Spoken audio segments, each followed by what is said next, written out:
New York city മേയറായി തിരഞ്ഞെടുക്കപ്പെട്ട മംദാനിയുടെ തിരഞ്ഞെടുപ്പിൽ അദ്ദേഹം ഉന്നയിച്ച ആശയങ്ങൾക്ക് കിട്ടിയ അംഗീകാരമാണ് അദ്ദേഹത്തിൻ്റെ വിജയത്തിലേക്ക് അദ്ദേഹത്തെ നയിച്ചത് എന്നതാണ്.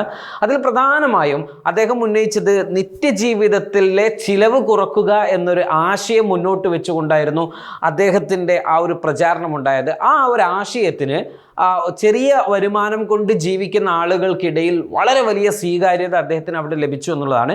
ന്യൂയോർക്ക് നഗരത്തിൽ 3,50,000 മില്യണർമാരും 123 ശതകോടീശ്വരന്മാരും ഉണ്ട് എന്നാണ് ഇവരുടെ ടീം എടുത്തൊരു കണക്കുണ്ടായിരുന്നത്. എന്നാൽ നഗരത്തിലെ ജനസംഖ്യയുടെ 1/4 നിത്യജീവിതം തള്ളി നീക്കുന്നതിനായി കഷ്ടപ്പെടുന്നവരാണ് എന്നാണ് ഇവർ കണ്ടെത്തിയത്. ഇവരെ ചേർത്ത് പിടിച്ചുകൊണ്ടുള്ള പ്രഖ്യാപനങ്ങൾ നടത്തിക്കൊണ്ടാണ് അദ്ദേഹം വളരെ ജനകീയമായി കൊണ്ട് അദ്ദേഹത്തിൻ്റെ പ്രഖ്യാപനങ്ങൾ നടത്തുകയും ക്യാമ്പയിനിൽ മറ്റ് എതിരാളികളെയൊക്കെ പിന്നിലേക്ക് മാറ്റി നിർത്തിക്കൊണ്ട് അദ്ദേഹത്തിന് മുന്നോട്ട് വരാൻ സാധിക്കുകയും ചെയ്യുന്നത്. സ്വാഭാവികമായിട്ടും അങ്ങനെയാണല്ലോ.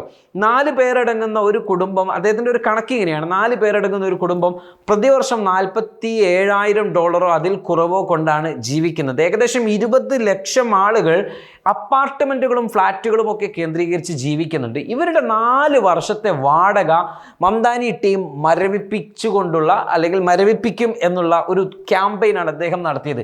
ഇങ്ങനെ ഒരു ക്യാമ്പയിൻ നടത്തുമ്പോൾ സ്വാഭാവികമായിട്ടും നമുക്കറിയാം അത്തരത്തിലുള്ള $47,000 കൊണ്ട് ജീവിക്കുന്ന ഒരു കുടുംബത്തിന് വലിയ പണം മിച്ചം വരുത്താൻ സാധിക്കും. കാരണം ഈ 47,000-ൽ നല്ലൊരു ശതമാനവും ഈ ഫ്ലാറ്റ് ജീവിതത്തിൻ്റെ വാടകയ്ക്കും മറ്റുമൊക്കെയാണ് ഇവർ നൽകാൻ ഉദ്ദേശിക്കുന്നത്. ആ പണം മംദാനി ടീം ഒഴിവാക്കി കൊടുത്തു എന്ന് പറയുമ്പോൾ അവരുടെ ജീവിതത്തിലേക്ക് പുതിയ ഒരു ആക്ടിവിറ്റി കൊണ്ടുവരാൻ അവർക്ക് ആ ഒരു പണം മിച്ചമാക്കി വെക്കുവാനുള്ളൊരു സാഹചര്യം അവിടെ ഉണ്ടാക്കി. കൂടാതെ 5 വയസ്സ് വരെയുള്ള കുട്ടികൾക്ക് സൗജന്യ ശിശു സംരക്ഷണം ഏർപ്പെടുത്തിക്കൊണ്ടാണ് മറ്റൊരു തീരുമാനമുണ്ടായത്. എന്ന് വെച്ചാൽ കുട്ടികൾക്ക് നിലവിൽ കിട്ടിക്കൊണ്ടിരുന്നതിനേക്കാൾ കൂടുതൽ സൗകര്യങ്ങളും സംവിധാനങ്ങളും അതിന് പ്രത്യേക പാക്കേജുകളും പദ്ധതികളും ഒക്കെ കൊണ്ടുവരുന്നു. ഒരു ഫാമിലിയെ സംബന്ധിച്ചിടത്തോളം അത് അവർക്ക് ഏറ്റവും ഹൃദയസ്പർശിയായ ഒരു കാര്യമാണ്. ഇത് ജോലി ചെയ്തു വരുന്ന കുടുംബത്തിന് ഏറെ സഹായകമായി എന്നുള്ളതാണ്. ബസ്സുകളിൽ സൗജന്യ യാത്ര ഏർപ്പെടുത്തി നമ്മുടെ ബാംഗ്ലൂരുവിലും ഡൽഹിയിലുമൊക്കെ കെജ്രിവാളും ഇപ്പോൾ കോൺഗ്രസ് സർക്കാരും ഒക്കെ ചെയ്തതുപോലെയുള്ള മറ്റൊരു പദ്ധതി ഇവർ ഏർപ്പെടുത്തുകയാണ്. മറ്റൊരു പദ്ധതിയാണ് ഭക്ഷ്യവില കുറയ്ക്കൽ. ഓരോ ബറോയിലും ഒരു സർക്കാർ നടത്തുന്ന ഗ്രോസറി സ്റ്റോർ സ്ഥാപിക്കുക എന്ന ഒരു പ്രഖ്യാപനം അദ്ദേഹം നടത്തി.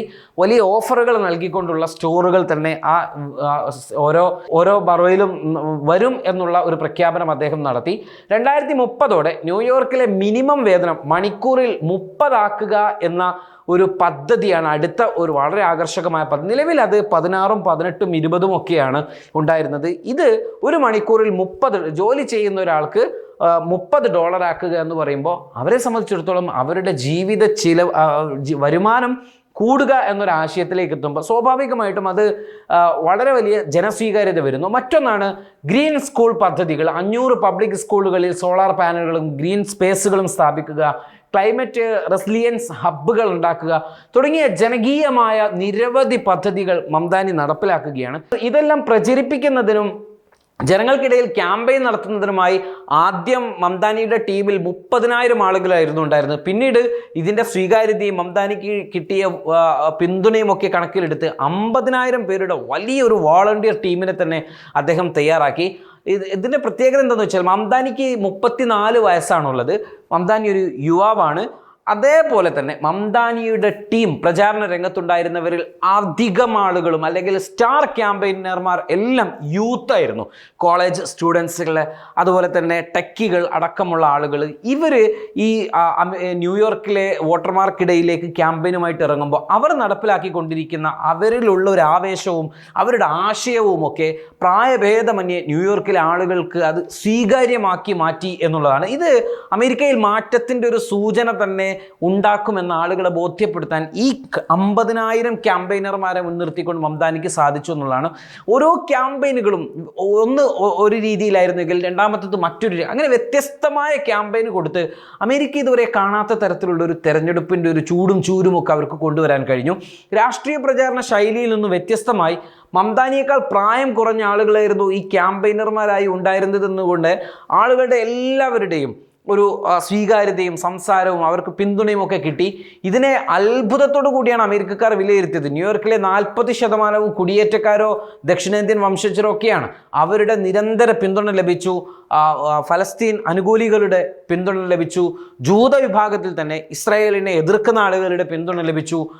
ഇസ്രായേലിനെ ജൂത വിഭാഗത്തിൽ പെടാത്ത പബ്ലിക് പ്ലാറ്റ്ഫോമിലുള്ള ആളുകളുടെ പിന്തുണ ലഭിച്ചു. എവരെയും ആകർഷിച്ചുകൊണ്ടുള്ള സോഷ്യൽ മീഡിയ ഇടപെടലുകൾ അദ്ദേഹം നടത്തി എന്നുള്ളതാണ്. മംദാനിക്ക് ഒരു പ്രത്യേകതയുണ്ട്. മംദാനിയുടെ പ്രസംഗമാവട്ടെ, മംദാനിയുടെ ഫേസ്ബുക്ക് പോസ്റ്റുകളാവട്ടെ, അതിൽ അദ്ദേഹം ഉപയോഗിക്കുന്ന വാക്കുകൾ, മീമുകൾ, അങ്ങനെ അദ്ദേഹത്തിൻ്റെ ആശയങ്ങൾ ഇതൊക്കെ വൈറലാണ്. അദ്ദേഹം ഒരു പോസ്റ്റ് ഇട്ടാൽ അത് വൈറലാണ്. അത് ഏത് പ്ലാറ്റ്ഫോം ആവട്ടെ, ട്രൂത്ത് സോഷ്യലിലാണെങ്കിലും എക്സിലാണെങ്കിലും അതുപോലെ തന്നെ ഫേസ്ബുക്ക് അടക്കമുള്ള മാധ്യമങ്ങളിലാണെങ്കിലും എന്തൊക്കെ മാധ്യമങ്ങൾ അവർ ഉപയോഗിക്കുന്നുണ്ട്, പ്രത്യേകിച്ച് അത്തരത്തിലുള്ള മാധ്യമങ്ങളെല്ലാം ഇദ്ദേഹത്തിൻ്റെത് അദ്ദേഹം എന്ത് പറയുന്നു. ഇപ്പോൾ സ്വാഭാവികമായിട്ടും മംദാനിക്കെതിരെ ട്രംപ് ഒരു ആരോപണം ഉന്നയിക്കുകയാണെന്ന് സങ്കല്പിക്കുക.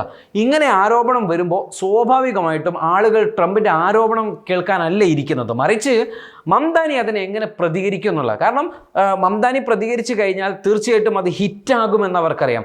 അത്തരത്തിൽ ആരോപണങ്ങളെ തനിക്ക് അനുകൂലമാക്കാൻ കഴിയുന്ന പ്രത്യേക കഴിവും അതോടൊപ്പം തന്നെ അദ്ദേഹം ഉപയോഗിക്കുന്ന ഭാഷ, അദ്ദേഹം ഉപയോഗിക്കുന്ന ചില വാക്കുകൾ, ഇതൊക്കെ ആളുകൾ ഹഠാത് ആകർഷിച്ചു. അതും വലിയ അനുകൂല ഘടകമായി എന്നുള്ളതാണ്. മംദാനിയെ പരാജയപ്പെടുത്താൻ കൊണ്ട ശ്രമങ്ങൾ അമേരിക്കൻ, ഇസ്രയേൽ ജൂത ലോബികൾ കൈക്കൊണ്ടു. ഫലസ്തീൻ വിഷയത്തിൽ ഗസക്കൊപ്പം ശക്തമായി മംദാനി നിലകൊണ്ടു.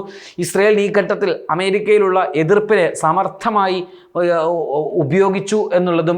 അതുകൊണ്ട് തന്നെ സെമിറ്റിക് മതങ്ങൾക്ക് എതിരെയുള്ള ആളാണ് മംദാനി, മതഭ്രാന്തനാണ് മംദാനി എന്നൊക്കെയുള്ള വിശേഷണങ്ങൾ അദ്ദേഹം കേൾക്കേണ്ടി വന്നു. ഏതായിരുന്നാലും ട്രംപുമായുള്ള നിരന്തര കൊമ്പ് കോർക്കലിനൊടുവിൽ മംദാനി പക്ഷം വിജയത്തിലേക്ക് എത്തിയിരിക്കുകയാണ്. ആ വിജയം ന്യൂയോർക്കിന്റെ മാത്രം വിജയമല്ല, ഒരുപക്ഷെ ബൈഡന് ശേഷം ഡെമോക്രാറ്റുകൾക്കിടയിൽ നിന്നും ഉയർന്നു വരുന്ന പുതിയൊരു ലീഡറായി പോലും ന്യൂയോർക്ക് മേയർ പദവി മംദാനിയെ മാറ്റിയേക്കാം. ഏതായാലും ഫലം വന്നിരിക്കുന്നു, മംദാനി വിജയിച്ചിരിക്കുന്നു. അദ്ദേഹത്തിൻ്റെ മാറ്റങ്ങൾ ജനങ്ങൾക്ക് ഉൾക്കൊള്ളാൻ കഴിയട്ടെ. ഇനി ട്രംപിൻ്റെ പ്രതികരണം എന്താകും? ഇനി ഫെഡറൽ ഫണ്ട് തടഞ്ഞു വെച്ച് കഴിഞ്ഞാൽ മംദാനിക്ക് സാമ്പത്തികമായ ഞെരുക്കങ്ങൾ അനുഭവിക്കേണ്ടി വരുമോ? അല്ലെങ്കിൽ ട്രംപ് പതിവ് പോലെ തന്നെ പറഞ്ഞ വാക്ക് വിഴുങ്ങി മംദാനി അഭിനന്ദിക്കാൻ മുന്നോട്ട് വരുമോ എന്നതൊക്കെ നമുക്ക് കാത്തിരുന്ന് കാണാം. ഏതായിരുന്നാലും Mamdani വിജയിച്ചിരിക്കുന്നു. Waytonikah.com, the exclusive Muslim matrimonial site.